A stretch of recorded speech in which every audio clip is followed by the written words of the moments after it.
see your face. I will live that your will be done. I won't stop till your kingdom come. 'Cause you are my freedom. We lift you higher, lift you higher. Your love, never ending. Oh, oh, oh. You are alive in us. Nothing can take your place. You are all we need. Your love has set us free. Oh, oh, oh.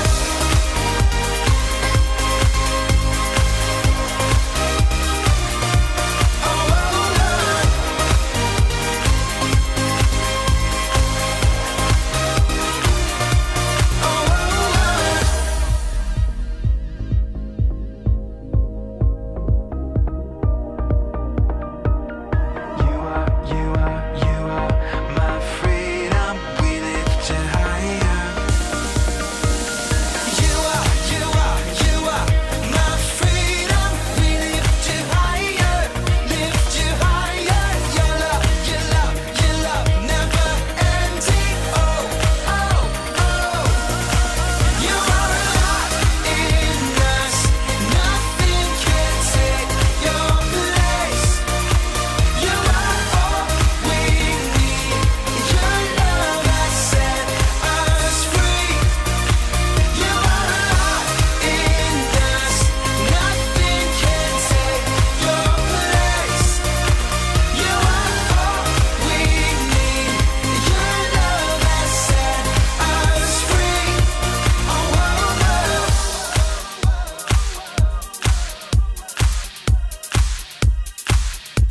Oh, oh, oh. Hey, what's up, Antioch kids? Welcome back to another week of Online Kids Church. I'm so excited that you came and joined us today. Wherever you are, I want you to stand up and get ready because just like always, it's time for worship. So start at your toes and your feet, get them all warmed up and stretched out. Start spinning those ankles, moving your knees and your hips. We gotta spin it around, get all stretched out. Let's get ready to worship.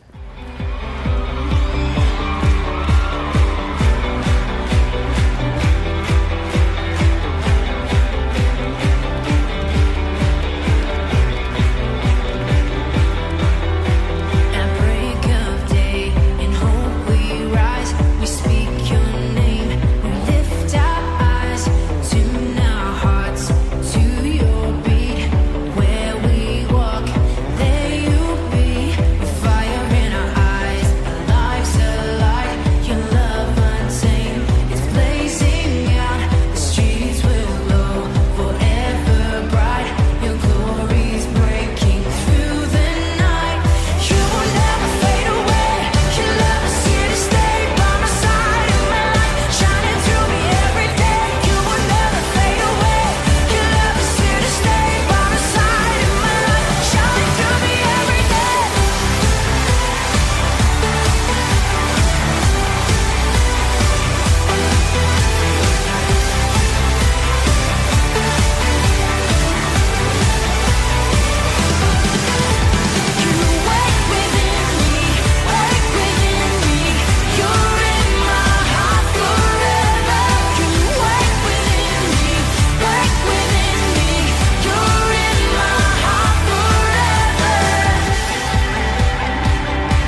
Staring into your eyes makes my heart come alive.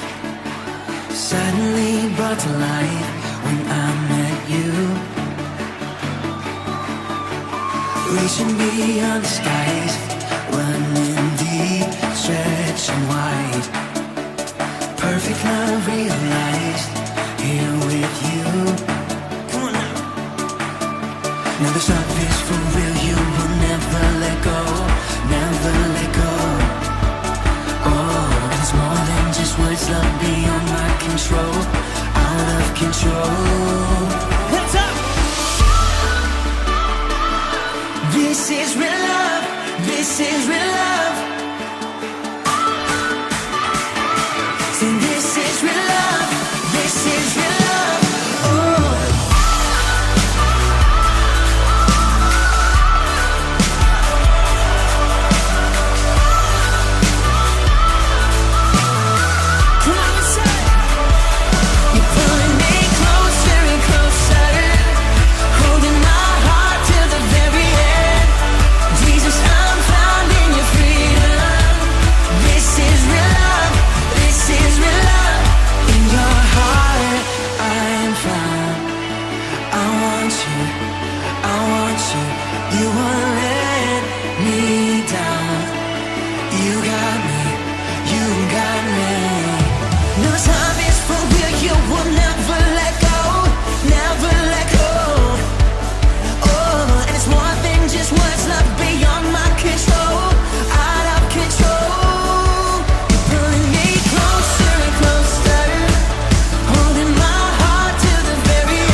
Into your eyes makes my heart come alive.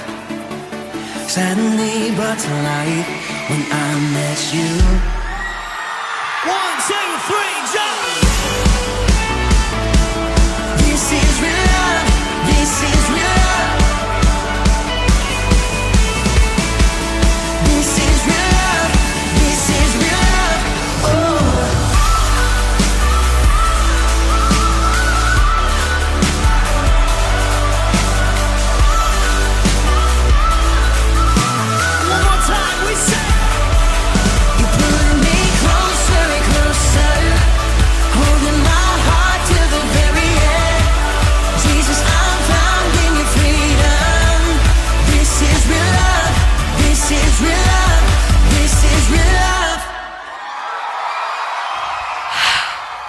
So good. Oh my goodness. Did you enjoy that? Raise your hand if you had a good time worshiping today. I'm raising my hand. I hope you are raising your hand. It's time for story time. So wherever you are, go ahead and take a seat. You can sit on the couch. You can sit on the floor. You can sit in a chair. You can sit wherever you want to sit. It's time for story time out of our book. Let's see what happens this week. This week is called The Beginning of the End. There's no pictures on this page, so we're just going to get started. It says Elijah and Elisha. Those are two different names. Elijah and Elisha were prophets who spoke for God to the people of Israel, but Israel would not listen to them. God was angry, but he did not give up. He sent more messengers to speak his words to the kings and to the people, reminding them of his love and asking them to turn back to him. He warned Israel what would happen if they refused, but still they would not listen. Years later, another great prophet, Isaiah, was called by God to be his voice to the people of Judah. Isaiah reminded the people how important it was to follow God and obey his rules, but no one listened to God's messenger. They forgot all that God had done for them. They didn't care about God's blessings. So here's some pictures I'll show you in just a minute. It says good news, bad news. And this is out of the book of Isaiah, chapters 3 and chapter 40. It says, Isaiah tried to get through to the people, but they wouldn't listen. I'll try once more, he said to himself. Listen, everyone. God has some good news and some bad news for you, Isaiah began. God is disappointed that you are disobeying his rules. If you can change and turn back to God, he will forgive you and protect you from your enemies. But if you don't change your behavior, you will be punished. This land will be taken over by your enemies. There will be constant sadness and suffering. But the people did not pay much attention. That old prophet, don't listen to him, they said. So here's Isaiah talking to everybody in Judah. Let's see if they'll listen. Isaiah tried even harder to make them listen. Here's the good news, he said. Your God, the one true God, still loves you even when you disobey. So if you change your ways, God will bring you back to your own land. The evil rulers will go away. God will answer your prayers. God's people will no longer be hungry or thirsty.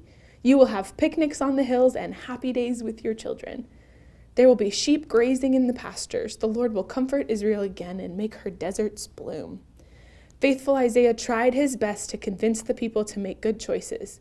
He knew that many of the people were not listening and would have to experience the bad news first.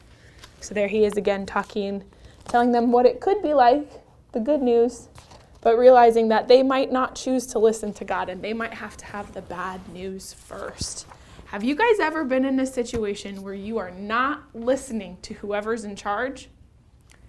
I know I have. You better be raising your hand because I think we've all experienced things like that. Sometimes it's hard for us to listen. And this story shows us that that's not just a today problem, that problem has been existing for a really long time. It's sometimes hard to not listen and to not obey when somebody who is in charge of you is telling you what to do. But what I love about this story is that it reminds us that God is a God of redemption. I know that's a really big word, but basically what that means is God is going to keep giving us opportunity to turn back and do the right thing, even if we've already done the wrong thing. And what that means for you is as you grow up and you follow Jesus, there might be times where you don't listen to God or you make a mistake when it comes to how you relate to what God is asking you to do. And this story is telling us that God, his character, the kind of God that he is someone who will give us a second chance and a third chance and a fourth chance to choose to do the right thing instead of do the wrong thing. The people of Judah did not understand. In this particular story that we read today, they did not make the right choice. And because of that, bad things happened to them. It was not all good things for them. And sometimes that'll be true for us. Sometimes we don't make good choices and we have to face those consequences. But God will always give us an opportunity to turn around that redemption quality of God, to turn our hearts back to him and do what he's asked us to do. So that is encouraging, that we get multiple chances to try to do the right thing, even when it's hard. So I want to encourage you this week to be listening for God's voice. We've talked about that a lot, that you and me and anybody who loves God can hear God's voice. And so I want to encourage you to listen to his voice this week and to do what he says. And if you're not sure what he's saying, talk to a grown-up. You can have your parents help you. Email me. You can talk to your parents. You can talk to anybody about what does it sound like to hear the voice of God and how can we know we're doing the right thing. It's a good place to start by reading it in your Bibles. Like I said, this story is in Isaiah, the book of Isaiah, chapters 3 and 40. But anywhere in the Bible, you can find God telling us the best way to live our lives. So get in your Bibles this week. Let's practice being good listeners. Have a fantastic week, and I'll see you next time.